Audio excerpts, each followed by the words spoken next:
it's a big, a lot of people don't realize how much fiber we actually have out there. I mean, obviously it's not enough. We're continuing trying to expand it. But again, this is kind of just more of we feel this is kind of an educational little presentation that we have to show what we got, where we at, how much infrastructure we have. Just a high overall while John gets this thing running here. It's since 2001 when we started putting in our backbone, the PD elected put in a 144 kip backbone from all the way down to Terrace, all the way to the Canadian border on Highway 97. We also intertie with Douglas PUD at the Bridgeport, or at the Brewster Bridge. That's where we interconnect with Douglas PUD, and we go all the way to what we call Chief Joe Pop, which is near Chief Joe Dam, where we one of our egress points out of the county. It's one of our main spots. The other spot is in Bridgeport at Farmers Park, and another spot is at Tenasket, where we interconnect with Nonap. We go over Sherman Pass all the way to Republic, all the way up and around, down back to Spokane. And we also have an interconnection with Canada.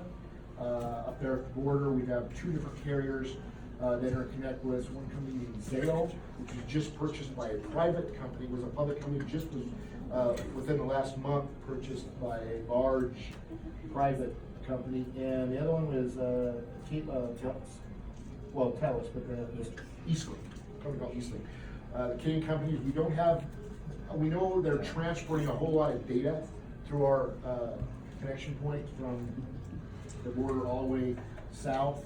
A large amount of data comes through. Basically, there's some server farms, we believe up in Kelowna. Again, we don't know, nor do we really care. It's just they're buying in pipe. Whatever they put through that pipe is what they do. We've tried to get another ring, make a run out of another ring from our connection point at Canada, near Osuyas, all the way over to Vancouver, BC. Although we were unable to do it, working with the Canadian company, the major provider, there's a company called Telus, very difficult to work with, crazily high priced. We cannot find a way to make it work, because any more egress points in and out of the county is better for all. Again, it's more redundancy. But again, we're since about 2014 when we put in some ARA grants, which vastly improved the reliability of our network. We have the multiple egress points. We've got three main egress points: Tenasket, Chief Joe, and Fireman's Park. And then also the Canadian, we are connected at Canada with these people. We just don't have an active circuit. We don't have an active circuit with them. They do transport data through our county.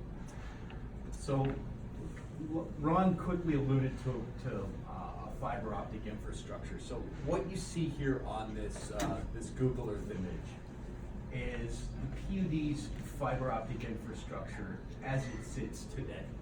A lot of folks don't realize what assets the PUD has from a broadband perspective. Over the last 20 years, the PUD has invested close to $22 million just in bringing broadband services into Okanogan County. Now, you probably, if in your daily business, if you were to ask anyone you meet on the street, do you use the PUD's network? They might say, no, of course not, I don't. But if you're using a cell phone, or you visit the doctor's office, or you go to a public library, or your kids go to a public school, you're riding the PUD's infrastructure because we provide optical access for the major carriers in the county. So AT&T, T-Mobile, Verizon, they all ride our network. All of the hospitals in the county are tied into the PUD's optical infrastructure. CenturyLink, Spectrum, Charter, they ride our infrastructure out of the county. They might have their own networks in the county, but how do they get access to the greater, the larger internet, just to be kind of basic? They ride our network to the county edge. And then from the county edge, they use other carriers to get them wherever they need to go. Ron alluded to a date in 2014. In 2011, the PUD opted to go after a large grant when the federal government had the American Recovery and Reinvestment Act going on. And we applied for and were awarded a $9 million amount, which was cut into a loan grant match. So with that $9 million, we were able to establish the network you see today. The original network that was put in 2000 was just this red line that you see going from Oroville to Pateros. That was it. So in 2014, we closed the loop, we closed our ring over the loop and brought Twist online. We built up the Metro to Twist. We created some physical diversity between Tonasket and Oroville. And we started to reach out these green spurs into some of the more rural areas in the county. And in the process, we started to create a blanket wireless network that starts to cover the county. Now we know that there are holes in this blanket. We know that there are areas of the county that are still unserved and underserved, but we had to start someplace. So what I'm going to do now is I'm going to overlay what the proposed wireless coverage map looks like today. Now we have 173 wireless access points that were installed as part of that R grant. If you're driving up and down 153 or up and down 97, and you happen to look up and you see on the top of a utility pole something that looks like a white 5-gallon bucket, that's a wireless access point used to offer broadband service to residential users. Now, we as a PUD can't offer that service, it's offered through retail providers, but we manage and maintain that infrastructure. So what I'll do is I'll just overlay the wireless coverage that came about as part, and I'll get rid of the service territory nodes. If I zoom in, you can start to see some of these colored areas that create this heat map around the county, around the optical backbone. Now, that was the advantage of this wireless canopy that came over the PUD's infrastructure. Ron, if you And want some of them are odd areas. This is going up Chilliwack. Like, people don't realize that we're quite a ways up Chilliwack, kind of middle of nowhere. But we have actually wired access points all the way up there. We go to Loomis, another place that really financially wouldn't be possible to bring fiber out there. We're up to Wanaka Lake, Palmer Lake, up to the base of Palmer Lake. We tried to get around Palmer Lake and actually offer fiber service direct to homes. BLM has really caused us some issues there. There's one little spot, and they're just a very difficult agency to work with. That's kept us from going around Palmer Lake. Again, that's kind of a no-brainer to me because we've got these homes up there. We're right there, yet we can't get, literally, there's a stone's throw piece that they're just telling us, too bad, we want to change all this stuff, and it's like, can't do that, or we're not gonna do that right now. And, so we run into those little issues. But again, we're up Highway 20, we're up, so that's Swansea, it's out of Tonasket. Yep. I'm out of, this is out of Oroville. So that's out of Villa.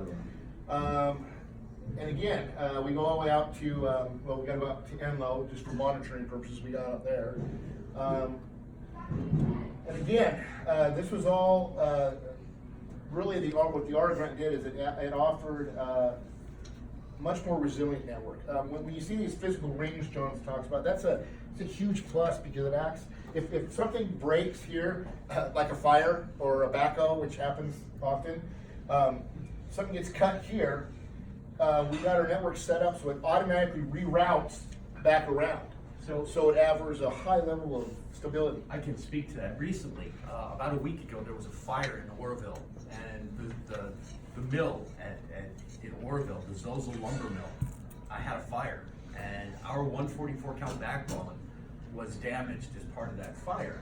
Now, because of this ring redundancy that you see serving Oroville, the city of Oroville didn't see a hiccup for any of their broadband services because of this redundancy that Ron just spoke about. Now, one of the other things that the PUD has done, and this is in addition to the grant monies that we received, is we've been continuously improving our wireless coverage for services in the county. In 2000, the folks that were in these seats before us, Joe Miller and Rich Trimble, they really had some visionary ideas on creating wireless internet for constituents of the county. The technology that was used was really good. It was a product offered by Motorola, and it had an effective lifespan of about 12 years. And about 5 years ago, we found that it wasn't enough to do what we needed it to do. So we undertook a large-scale mountaintop upgrade, 12 mountaintops, and you can see this, these blue and green blobs that now overlay are much larger than the ones that I had included. This is the mountaintop coverage that we have today. So in addition to the optical infrastructure, we have the ability to reach residents with this broadband service through our retail partners. So those retail partners, just to name a few, you've probably heard some of these names: NCI Datacom, CommunityNet, PC Telecom. These are just a few in the local area. Highland Internet Services to the north part of the county. We partner with them to offer that retail relationship with the end user. By statute, we can't offer the retail service. I was gonna touch on that. Yeah, by law, it's a little frustrating. It's a weird deal. Washington State's an odd state when it comes to PUD and broadband. We are limited. We do not have what they call retail authority. So we cannot bill the end user. So we have to have a go-between, which is the RSPs. We've got 6 active RSPs now. We have one that just brand new. Active RSPs that resell the network, but we have 19 total relationships on our network. The large carriers, the Zaos, the Centrics, the Charters, the NOAAs, the Noels, all those big carriers utilize our network mainly for transport. But as far as serving the end users, residential, small business, we have about 6 active local RSPs, and you probably know them. They're NCI, CommunityNet, Highlands, MedHowNet, PCNet, and the new one, Will Connect. Those are our 6 active local RSPs. Don, do you have a question? Yeah, I was wondering, there is legislation right now that's being considered to change that though, isn't there?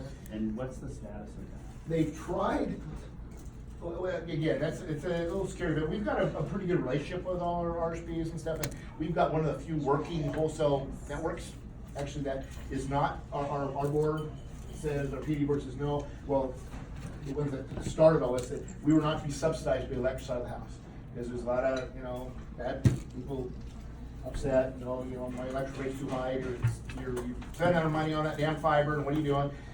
So their policy was, we want this to work, and we're not to be subsidized by the electric side of the house. So, and that, when I came on, that was when the old manager put me in charge, that was my #1 goal, was to, how do I make it so we weren't being subsidized? And at the time, we had the bonding debt, our share of the bonding debt, which was about $300 million back in 2000, 2001. And then we had this, what they call a clearing account, that was tracked through our accounting staff, and that any money that we were underwater, we weren't quite making it at the time, we were borrowing from Lakeside, we were paying interest on that money borrowed. Now, since then, we've turned the corner back 2012 to 11, and at one point we owed the electric side of the house for about $3 million. We paid it all off with interest to the electric side of the house. So we are truly standing on our own 2 feet since about 2012-ish. And the bonding debt is paid off at the end of next year. And the only debt we would have that is on the broadband side was our portion of the ARA debt, which is it was about 2.95 million. Now we owe about 2.7. That would be our debt on it. And we have no issues with our current revenue we make. Last year, 2018, we billed approximately $3 million, just under $3 million, $2.98 million. My goal was to get $3 million. I just didn't quite make it in 2018. So we're doing okay. We're a PUD is a not-for-profit, but again, we still have to pay off what we have, and we're in a good position now. It's a little different than the electric side of the houses, and we're in a competitive market, meaning our rates have to be competitive. It's not like electric side of the houses, our rates are based on what is the cost? That's what, on the broadband side is, well, it's one of the costs, but if it's not market rate, no one will take it. You know, that's the difference there. So we're constantly fighting a downward pressure on pricing, constantly.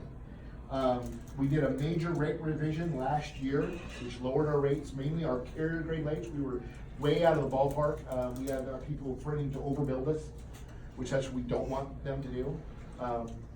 So we did a major rate resolution there, which definitely made us a little more competitive in that market. And we continue to sign up major carrier customers. Again, I'll let John continue on, but I've got a lot of data on sales and connections, and I was waiting for if we have any questions on specific. Don, to answer your question, yes, there are some movements afoot in state legislation to remove the barrier that allows public utility districts from playing in the retail space. Now the question is does this PUD feel comfortable crossing that barrier and really duking it out with the established relationships that we have with retail providers? We'll have to cross that bridge when we get there. Yeah. Do we want to see that happen? Let's wait and see. Yeah. If we're forced to go there, then the mentality would have to change, that the PUD would have to become extremely competitive. Yeah. And unfortunately, when you're making an omelet, some eggs need to be broken. Yeah. And we don't really want to break any eggs right now. Yeah, and we've got a good relationship. Again, it would be a locally, we feel that if they allowed it, it would be, well, it's what the commissioners, what is the policy? That's what, then my direction is driven by what our policymakers elect to do. So if it becomes a locally controlled issue where, okay, Okanogan PUD, we have retail authority now, what do you want to do? But what I can see is, and I know there's some politicians in the room, no one wants to upset anybody, right? And if we were gonna play in a retail game, I worked a lot of years in a beverage distributor business. There's no nice. It's, you play to win, and the gloves are off. And so I can't, if I'm gonna be told to play in that game, I've got to be allowed to play in the retail game. And that means go, don't let everybody take the low-hanging fruit. It's, I'm playing to win. And I don't know, that takes a different mentality, and I'm not sure we're a public entity, that's just, for some people, that's a scary venture, all right? But I think we're capable and we're ready. If we're told as a policy, we're gonna be a retail provider, we're prepared to do that. My gut feeling is I doubt that would happen. I doubt that would happen. Because we've got a working relationship, but the biggest issue is pricing. We do wholesale pricing to our RSPs, and they upcharge everything. So there could be some, you know, there's a possibility we'd be more competitive. So Ron asked me to come in this morning and just share with the folks here at this board meeting what our infrastructure looks like, and to help advertise our network, because I think we're the worst advertisers. Yes. We don't really do a great job because we're kind of behind the sheet, if you will. We're like the wizard behind the magic curtain that allows the broadband to happen, and we don't tout what we have. So this is an opportunity to share that. And I'm here to answer any questions that you might have about the infrastructure itself and what some of our short-term goals might look like. Long-term goals, do we want to see growth? Definitely. Have we identified areas? We're working with Ronnie and with folks in the Met-Cal on areas where we can build out and get better coverage. We're looking at funding opportunities, because in some of these areas, does it make sense to build to an area that we know will never receive a return on the investment? A 35-year return on investment for broadband services doesn't make much sense. But if we're told to go there by our board of commissioners, then we go there. But is it better to have a funding mechanism? Most definitely. And I know that Chris was with us yesterday at a meeting we had here, Ronnie, Don, stakeholders in grant opportunities. Yeah, So, we do constantly look, I don't want everybody to realize, because we get a lot of, again, almost bad press sometimes, and they don't realize what we truly have already. And that's what we're trying to get out there. And the frustration point is, part of it is the demographics of Okanogan County. We're not a rich county, you know, the residents don't have a ton of money, right? I go to these other meetings with other PDs on the west side, and they wish they had our problems, as far as, here we're rural America, and we've got this network that some of those guys wish they had, in their more densely populated area. And we get quotes weekly of people wanting fiber at their home, and they come in, and a lot of them are $2,000, that's the non-recurring charge to get there, and they're, oh, that's crazy. Well, no, the answer is no, we can't do that. Even if it's all the way down to $800, which is about the lower, I mean, just the equipment that we give you, that we do a fiber connection, is over $500. Just our equipment, no labor, no fiber, that's just $500 worth of stuff.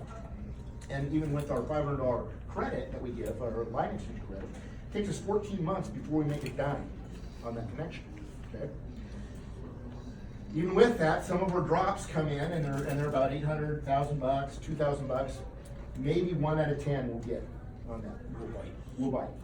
And on the other side of the mountain, we talked to these other people, and they're like, oh my God, we'd be so busy with that, if we couldn't keep up. We couldn't, because the people would just write checks left and right, make it happen, make it happen. $2,000 drop, here's a check, can I have that tomorrow? Can I have it tomorrow? And that's a different demographic that we deal with. And it's just unfortunate. So how, I mean, the cost is what it is. We try to be, we're always looking at new technologies, but it's still a fiber line to your home. And it's costly to do that. Yeah. How's that generally compared to a power drop? Oh, it's generally a lot less expensive than a power drop. And a lot of, that's a good point, because a lot of the meetings we go to is they're looking at broadband as a utility, okay? Just like your water, just like your electricity, you know, all that. Well, some people understand that, and they're like, oh yeah, put the pipe in the ground when they're doing that, and then so they have the path. Other people just aren't quite there yet. Now, on the west side, I think it's a different mentality, and also, but it's a different density too. There's more people packed in a like their neighborhood is 250 homes in a neighborhood, and they all want it, and they're all willing to write, oh, 10,000, yeah, here, I want it tomorrow, you know, and well, you're a year out. I mean, that's how far some of these things are. That's how much demand they have over there. We're not in that demographic. We don't have a 200 home neighborhood that will do that and are willing to do that. But we're constantly looking at doing drops, doing small extensions. We're gonna do a little high level view of Twist River. Actually, we're just doing a high level view of it because there's some nice places and then all that, and so, well, okay, what if we look at it? We're gonna put some numbers behind it. It's not gonna be cheap. I don't know what we're looking at, but we're looking at that. You can zoom in and you can show where we're at. We're out. We have fiber out Twist River some way, a part about 3 miles out. But what would it cost? Is it gonna be 300,000? It's gonna be somewhere in that range, I know. And then we can say, okay, with all the homes passed, and this is what it is. This is how much the PD is willing, our current land extension policy, how much we're willing to do. So, Okay, there you go. Ron's talking about a pilot project that we'd like to look at. We're about 3 miles out right now, and this is right about here is the border for the serving territories between the Okanogan PUD and the Okanogan County Electric Co-op. We're in talks with Dave and the OCEC to see if we can use their infrastructure to extend our fiber optic lines. If we can come up with an agreement that works, there may be an opportunity to serve these 200 or so high-end homes that are out Twist River that don't have quality service today. Would you say that's a fair We assessment? got very little, cell phone service doesn't even reach up there. So, You know, a little bit, not much at all. and the incumbent, CenturyLink, really isn't responsive to the residential demand. As a matter of fact, if you give up your service, you won't get it back. Yeah. Because they're oversold. They're not, Capacity issues. yeah. And then they told us, they're not gonna make any improvements. So- There's no money in it, they said.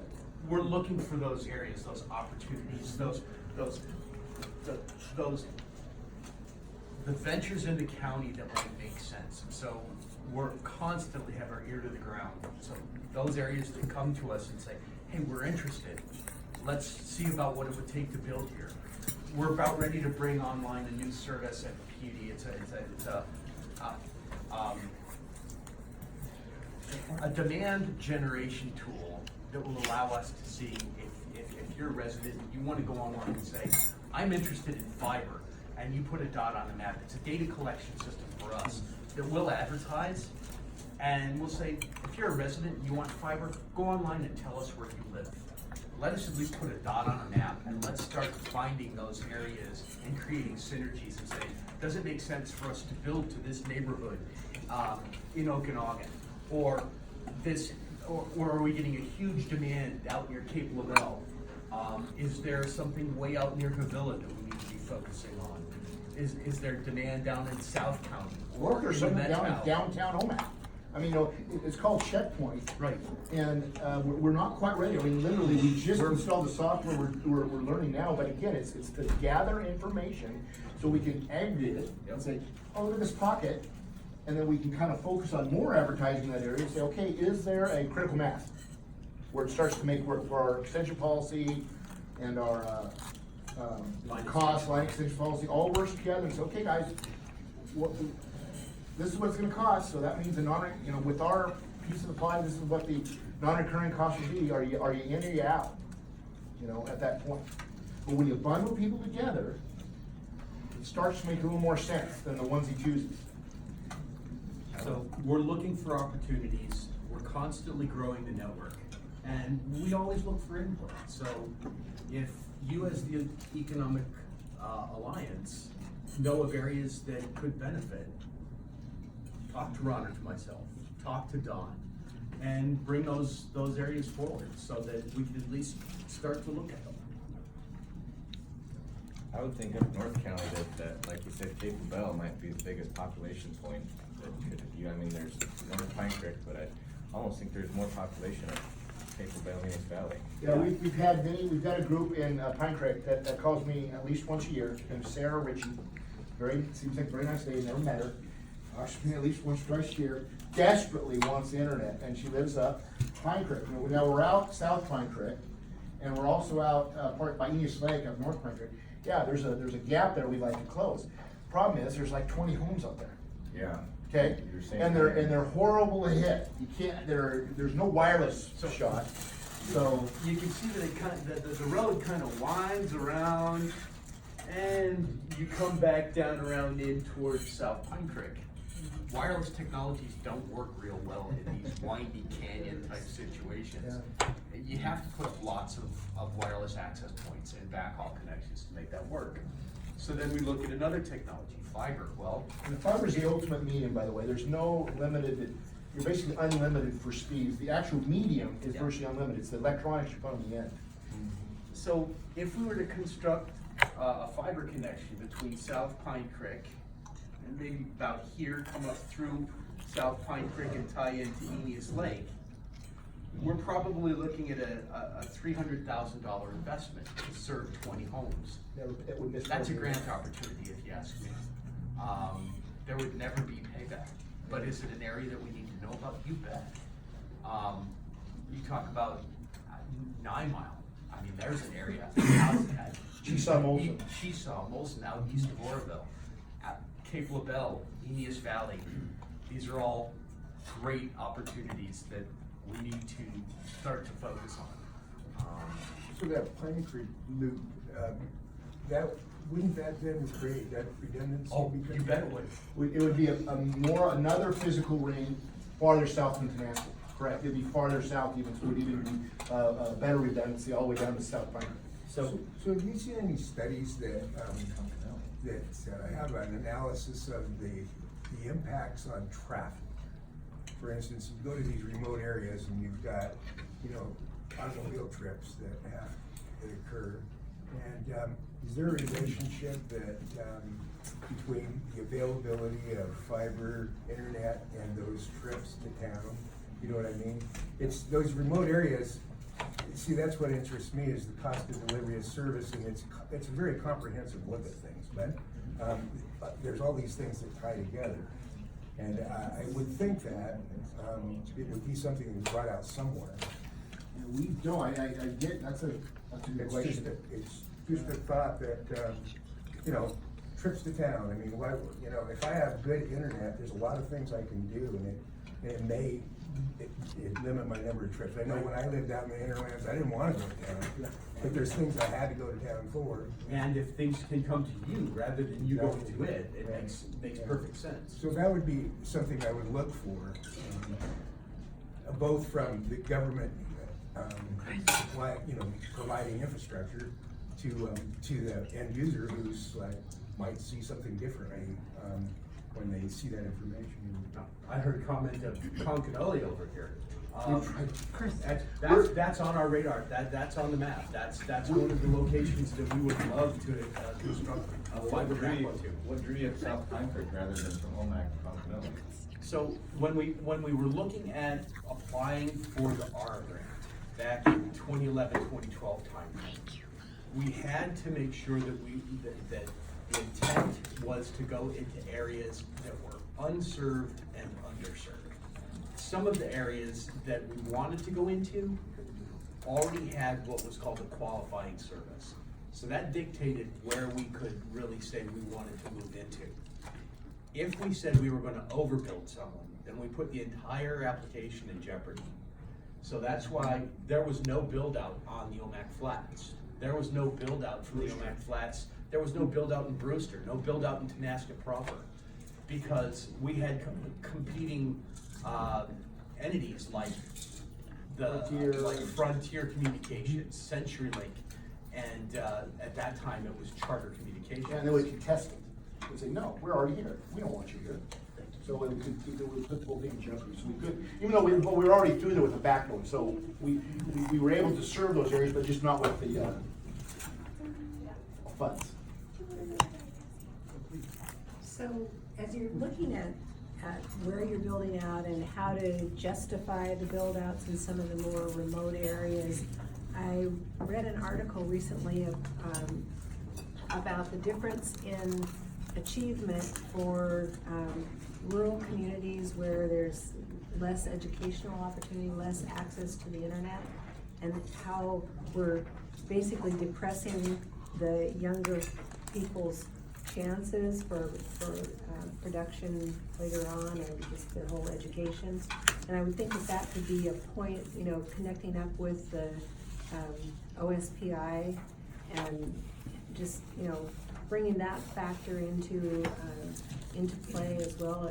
Because you're a public utility, you have a public duty as well, and that's certainly a part of that return on investment is providing equity. Sure, again, I'm all for it. Yeah, It's and it's just, in the bottom line yeah, as well. bottom line is I gotta make every build we do, since I started here, the whole thing is, everything's looked at as business case. Every build is looked at as business case. Is there a payback on this build? Can we make a reasonable payback? And it's technology, right? So it isn't 20 years, it's 10 years, it's 3. It's a much smaller payback, because what is the next widget that's gonna come along that we gotta replace? I'm just wondering if there's a potential partnership to be had with OSPI to provide that additional capacity for those remote communities that are already behind. Well, I would say potentially. I know that when we went out for the R grant, one of the intentions was, how do we get how do we push connectivity further and further into rural America? It's one thing to have connectivity to the brick and mortar school building. It's something different, and to have connectivity for all of the students that go to that brick and mortar facility. Especially in an age where students are now being issued a Chromebook as part of their curricula, and they're expected to go online at night and do their homework, but if they don't have a broadband connection at home, it's talking directly to this unintentional repression that's going on. So if we can help facilitate that, I think we're all in. But we need to also balance that with what is the cost to get to every home passed. We're trying to make sure that we can reach. And there is continual investment on an annual basis. This is why we're looking at the grant opportunities to go out further and further into rural America. And it's not just the teleeducation that we're talking about. There's also telemedicine. And there's also the distance learning opportunities that will allow our not only our high school and secondary education students to benefit, but also collegiate level and university level distance learning. Now we keep our families here in Okanogan County rather than sending them to Seattle or to Portland or to California or to the East Coast. I don't know about you, but when my kids grow up, I'd like to have them within an hour's drive. And in our economy, I'm not sure that's a reality. And that's why I encourage a real comprehensive look at this, because if you have this internet capacity out in the hinterlands, you're also driving an interest for people to go and live there, and so then there's the other infrastructure and the other services that we provide. And so we need to take a holistic and balanced look at it so that we know that we can understand that are we driving folks to be able to live clear the hell out in the middle of nowhere where EMS services are costly to deliver. So, put all this together. I think it's really important that we do that. Not to say, we don't need that growth or these kind of things, but we really do need to make those connections, because the roads that go back into each of these drainages, because that's what we're speaking of, subbasins that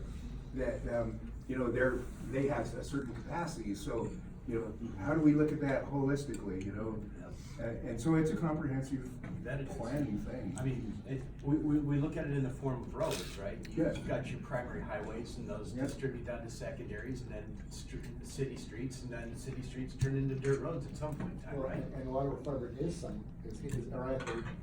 right there. Right. Yeah, right there. And so, I went up and visited one of the fire districts, 4 of Oroville. And, there was this conversation about, well, you guys' policy for the county in plowing the roads doesn't cut it. We need to have you plow more earlier than when there's 4 inches or something.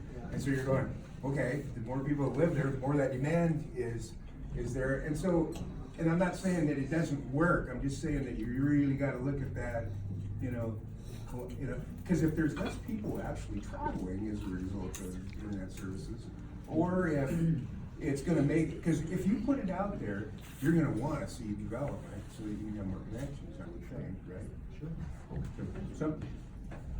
And I would love to explore that further with the PUD. Sure. On the electrical side. Yeah, the more build out we have, the more of an asset it is for economic development attraction. Maybe.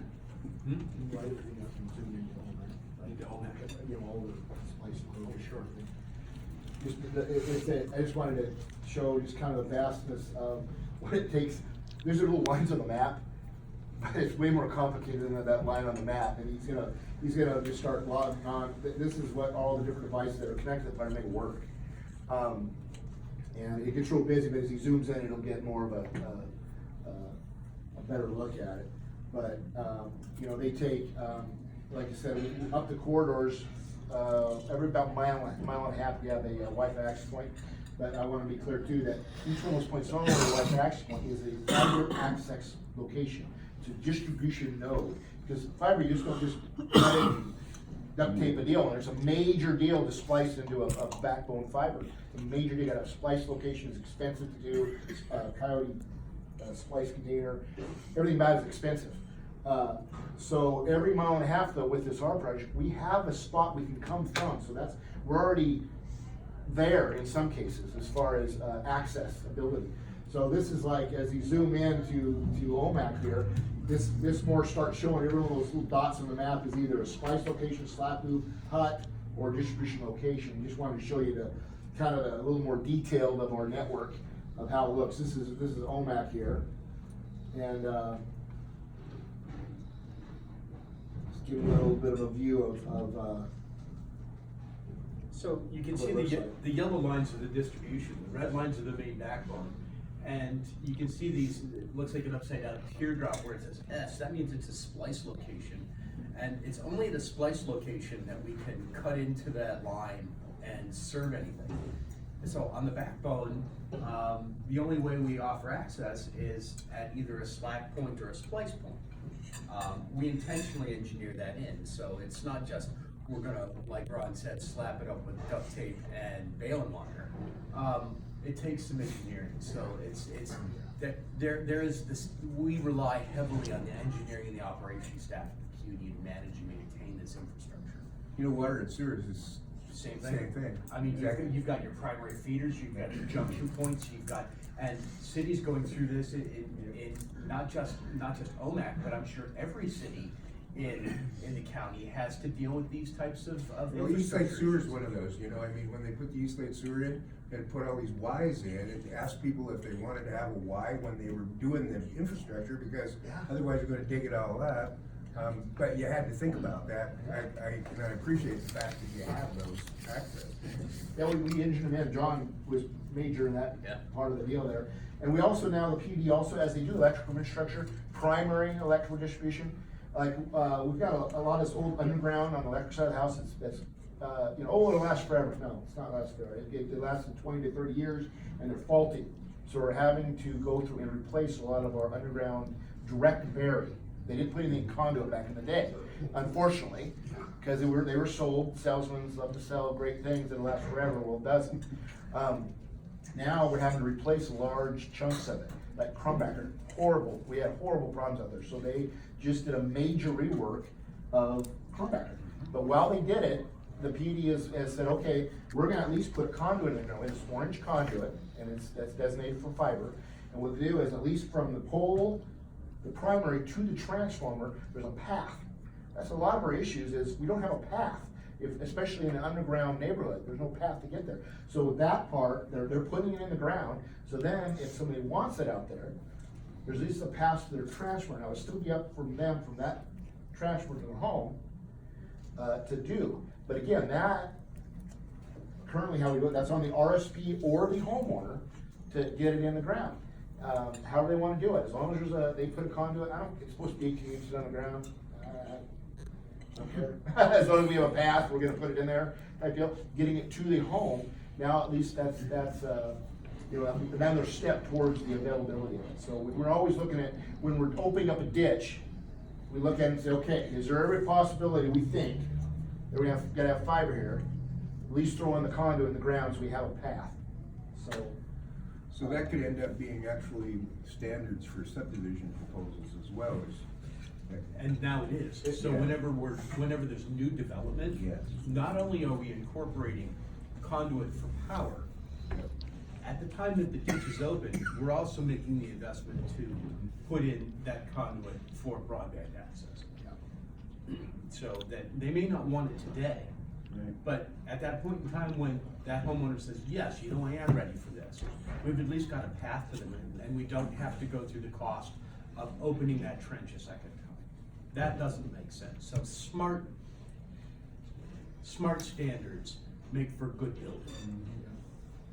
Well, and I mean, you know, when it comes to the subdivision proposals that people are making money off of, my position is that if development pays that way, and so when the subdivision happens, it's part of that other infrastructure as well, depending on what that subdivision is. But that way, you know, the taxpayer or the ratepayers aren't paying for somebody's economic gain, and that's something to think about when, you know, at the county level as well. Because that's what we have, you know, sort of today. We have development that occurred. Of course, you know, who's looking into the future to see what a significant role fiber was going to play. But when you know that, you should be then providing for that. Because if the demand comes later, we have grant programs to help people get it. You know, I mean, it'd be better for the development to have to do. Looking back 10 years ago, we didn't have the relationships with the developers that we do now. Yeah. And now when a developer comes to the table and says, I've got this subdivision that I wanna work on, and I wanna bring electrical here, our engineers are immediately saying, are you thinking of the other utilities that you might need there as well? Are you thinking of We broadband? even provide some of the conduit. Yeah. So, So- we want it in the ground, we want it available because It makes sense. It just makes sense. And to have it there before the homes are constructed makes even more sense. That way it is the developer's responsibility to build value into into the properties that they're creating. So that 9 miles is a good example. Yep. Unfortunately, 9 Mile was constructed Way before back. we had these standards. Yes. But there's a subdivision and that's just up above the PUD in Okanogan, Yep. that went in. And And we did. the developer was forward-thinking and came to the PUD and said, what do we need to do? And they put conduit in the ground, so. at least it's there, again, for that future use. Which adds value to the subdivision. And I wanna make one pitch too, again, we're not a retail firm, we don't have retail. Who does have, the cities. We get asked a lot, and we kinda get beat up sometimes, we were getting beat up in Twist a little bit there about,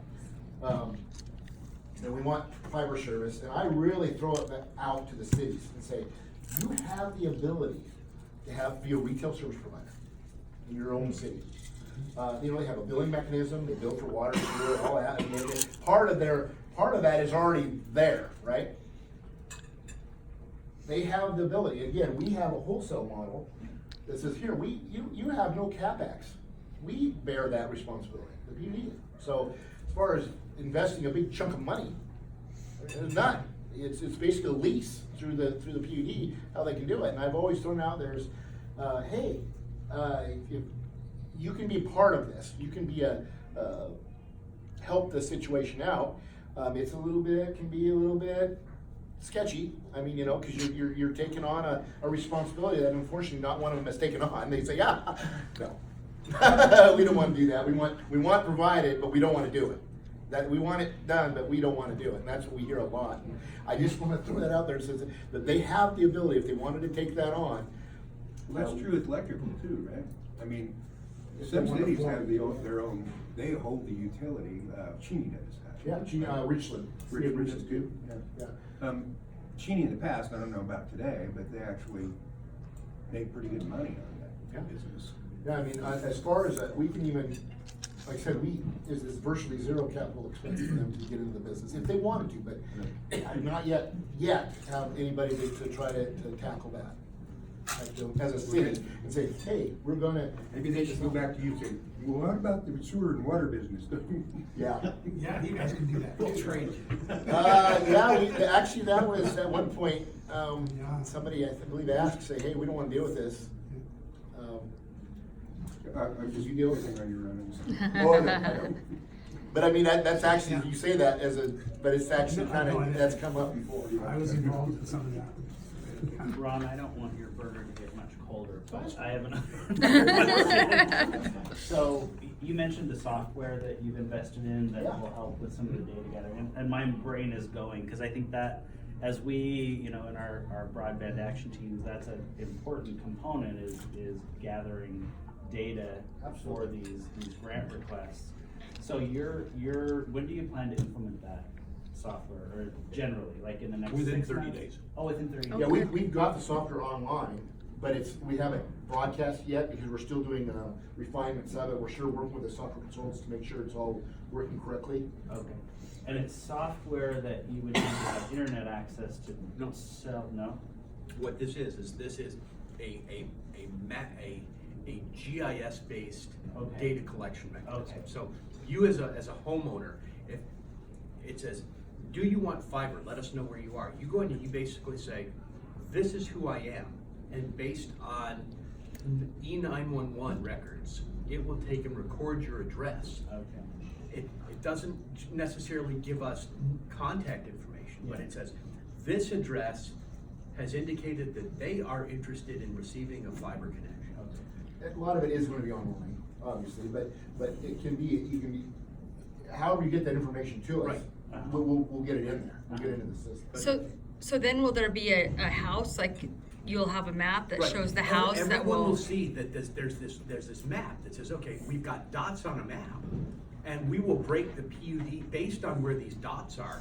We can draw boundaries and say, okay, this boundary has reached 80% of the homes in this geographic region have said, yes, they're interested. And now we go out and canvas and say, you said you're interested. If we construct, are you willing to take service? Would you commit? So now we look for a take rate. If there's a 50% to 75% take rate, then it makes sense to build. But if I've only got 80% interest, but 10% take rate, then let's wait until there's more interest. So we're gonna find those areas in the county that are really interested and have commitment behind it. And that kind of drives where we look to build. And I see this as being a benefit countywide, because it doesn't just affect the Okanogan PUD serving territory. It also affects the OCEC and the Ferry County and then the Spiel and REA serving territories. So we can share that data and say, these are the pockets that we need to focus on. Literally, it's just in its infancy. We just got it online. So, I So, mean, one other nuance to that, does it have, because another component is, you know, the federal standard of 25.3 in terms of speed, you know, how do we measure that? Because a lot of people say, I don't have enough internet speed, and I think most people don't know what that means or how to measure it. Does the software allow people to say, here's what here's my speed test, I want more? Or could it doesn't yet? So this tool wouldn't have that type of intelligence, but we do have some of those tools that we could begin to bring online and offer that says, okay, most folks know that they can go out and do a speed test, right? And it says, this tests my connection. Now that tests just the connection you're on. Now, once you're on an optical connection and you run one of those tests, I think you're gonna see a drastic difference between being on a wireless connection versus being on a fiber connection. You're gonna see worlds of difference. And again, the service that is extended to the retail user could be different than the wholesale service that's being offered by the PUD. Yeah. correct. Because we're gonna offer an uncapped service. Right. We're gonna give you the full advantage of that optical connection. If you say you want a 100 meg service or a gig service, we're gonna give you the full 100 meg service. And the infrastructure behind that is gonna support it. But the retail provider has the option of throwing bandwidth limits on that. Yeah. So even though the PUD offers the full 100 meg service, if the service provider says, oh great, I'm gonna take this wholesale service and I'm gonna create some striations in there. And I'm gonna offer a 12 meg package and a 25 meg package and a 50 meg package. They have the right to do that. We don't dictate their business. We provide for $35 a month, that's our wholesale residential rate for 100 meg symmetrical connection. 100 meg down, 100 meg up, $35 a month. That's what we charge. Residential. Residential, that's what we hand over to the large speed. They take it and do whatever, they charge whatever they're gonna charge above that. Some of them do structure it down, they run into their router and they parse it out. You have to have fiber to the house to do that. Correct. Yeah, That's so what the mine fiber is is. like your NCI data and I see the thing on the pole out there and it's a dish. And so that's dumbed down a bit, right? That's dumbed down much. Yeah. So that's a wireless connection. If you've got one of these satellite looking dishes that points to one of the access points on a high point in the county, Right. that's a wireless connection, and that's gonna be drastically different with reduced speeds than what you would get on the optical. But you're still at some level, they got you capped at some level. So is it the, like NCI or the others that would extend fiber to your house if that's what you really wanted to pay for? Today, the way the model says, is if you wanted fiber at your home, you would contact a retail service provider of your Right. choice. Right. They would bring that request forward to the PUD. We would take the high-level engineering look I see. and offer that cost back to the Right. retail provider I and see. say, this is what we believe the anticipated cost is gonna be to get fiber to your home. You Right. have the choice, yes or no. We pitch them a cost.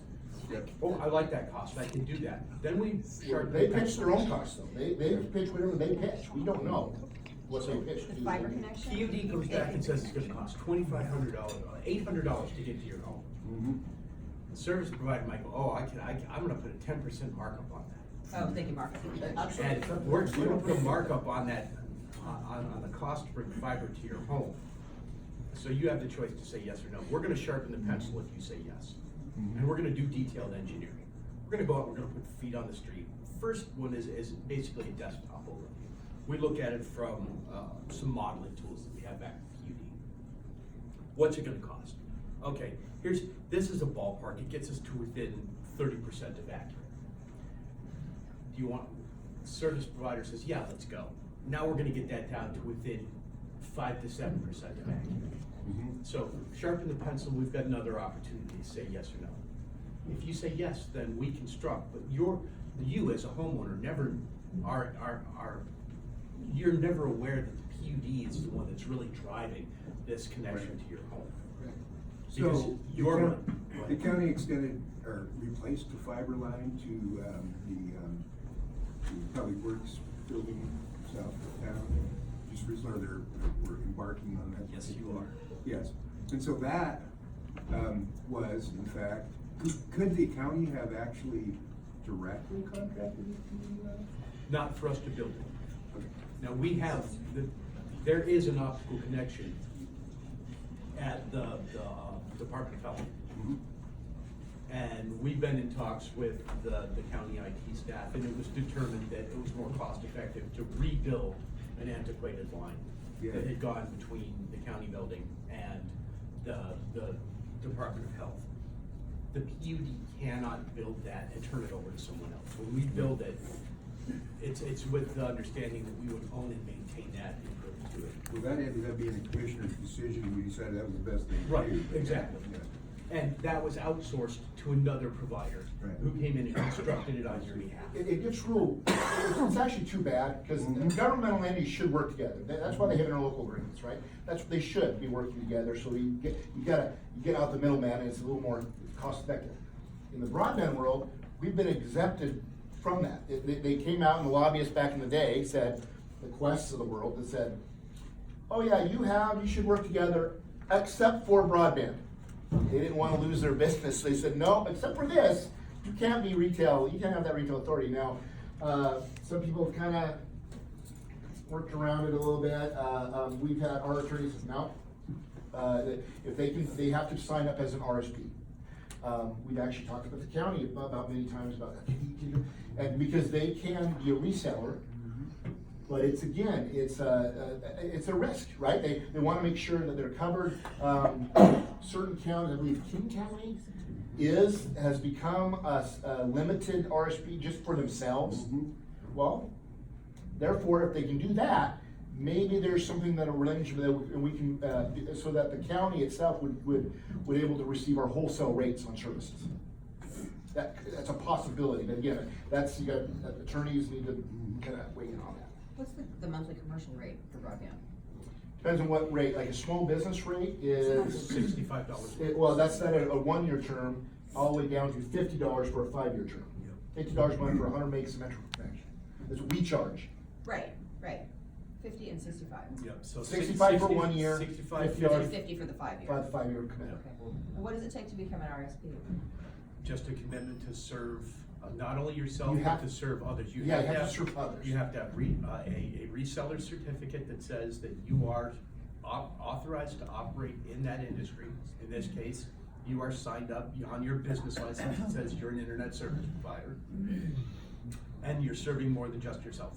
So if you're serving the businesses around you, you're an internet service provider. Some people do it, that they serve departments. Call the tribe business, they serve departments. So that, to them, that's qualifies and that, they do it. The deal is that you have to have there's some smarts behind it too. You have your router that you gotta route all your traffic from and all that stuff. Now, we actually even provide a service called a hosted routing solution, because we've got some of our RSPs, and set them, but they pay us $500 a month, and we provide this. It's expensive. We don't do. We provide do some of the quality, smarts superior grade services. For $500 a month, we provide that service for them. So they don't have to have the technical expertise behind it to make it all work. So we provide that, and we have a number of RSPs that take our advantage of that. So they just go and they sell. They're out there selling, and we take. But that's a $500 a month service that we provide to these people. Or you gotta have the smarts behind it to buy your own router and route it yourself. And that's not you know, you gotta have a little bit of networking experience to make that happen. So it's $500 well spent, is what you're saying. Yeah, well, and that's, like I said, most of them do take, and I'll say, you know, Highlands and Trinidad Will Connect, they all do that. They all have us do it. Now, the bigger ones like NCI Datacom, they've got their own complete network. So they do that themselves. Which also takes, you know, that you have to provide the service and technical. Correct. You have to have that technical expertise. You're gonna be providing the front-end technical support for your clients. You would be installing the service inside the home from, the PUD can't come into the home, so the PUD demarks on the outside of the home, or the business. And then from that point in, there's some cabling that needs to be taken care of.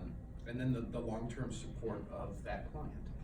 I mean, business customers are gonna be more demanding, but they're only gonna be demanding during the business day. Your retail users, your residents, they're gonna be demanding 24/7.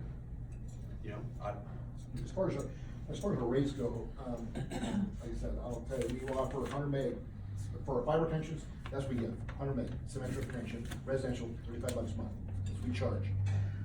For small business, same connection, 100 meg symmetric connection. Depending on the term of use, it's 65 for 1 year down to 50. That's our wholesale rate. Then we go up to what they call large business carrier grade rates. They can be all the way up to 10,000 a month, depending on what you want. You want a 1 gig service? Do you want a 10 gig service? That type of a deal. A lit service? Do you want to be on a ring? Or do you want to be what they call a WM service? There's all, now you get into carrier grade major transport services. Which is what all the big, you know, the charters and the CenturyLinks and the, well, NCI transports some traffic out of our county, stuff like So, that. the question I have is that throughout the system, let's say through the 97 corridor up to Orville, are there limitations then to the kinds of businesses that would or could locate there today? That maybe you've had inquiries about this. In other words, are we, do we have limited capacity to accommodate business? No. We have surplus fiber, and we have, right now, we have a 10 gig backbone, and we have both a lit backbone and also a WDM service that can do, a 10 gig service is up to 40 gig wavelengths. So it's, tell you, one pair of fibers can do multiple, different wavelengths on it. It's magic as far as I'm concerned, but they literally, by the colors of the light, one pair of fibers can offer multiple 10 gig services on one pair. So we offer that also within our system. so to answer the question, right now, we don't have any foreseeable barriers that would get in the way of any type of business that could come to the county. And again, the next leap of us is 100 gig. It goes in tens, you know, 1, 10, 100 type deal. And we've looked at that. The gear is quite expensive. It's come down from 4 or 5 years ago, but that will be our next leap on our backbone. Would be moving our backbone from 10 gig back into 100 gig. And John said some initial high-level pricing on something, because we get was it 6 nodes or 8 nodes? 8 nodes would have to be upgraded to get a full backbone from north to south. But not the fiber itself. Nope. Nope, just the electronics that go on. No, they're even doing some wacky stuff, knowing that with new technology, wave division technology now, that they're getting like 500 gig out of a pair of fiber. I mean, off of one wavelength. Yahoo is actually doing this, working with NOAA right now, some crazy amounts of speed. So there really hasn't been a capacity limiting factor on the fiber itself. It's the electronics on each end of it. So, for instance, I talked to somebody from Tabasco, grew up there, went to work for one of the state agencies, was in Olympia. She can move back here now, but she has to have this certain speed and capacity to work out of her home. Yep. So this is where this residential side comes in, I think. Okay. I know that there are some, for folks who want, there are business opportunities. I've seen a few of these come across. If you want to be a customer service representative for Google, and there was another one for Amazon. If you wanted to be an order taker, you have to have a specific broadband connection in your home, and they send you all of the equipment and instructions on how to plug it into your broadband connection. And now you've got an IP telephone and a monitor, that you can do your order taking right there. But if you don't have that minimum broadband connection, all bets are off. Right. So what you're talking about is not something that's new to the industry. And the fact that we can do that here and hopefully can push it further and further into rural America gives us the ability to retain folks here in the county. All right. Are there any that's- other questions? I think we're gonna have to move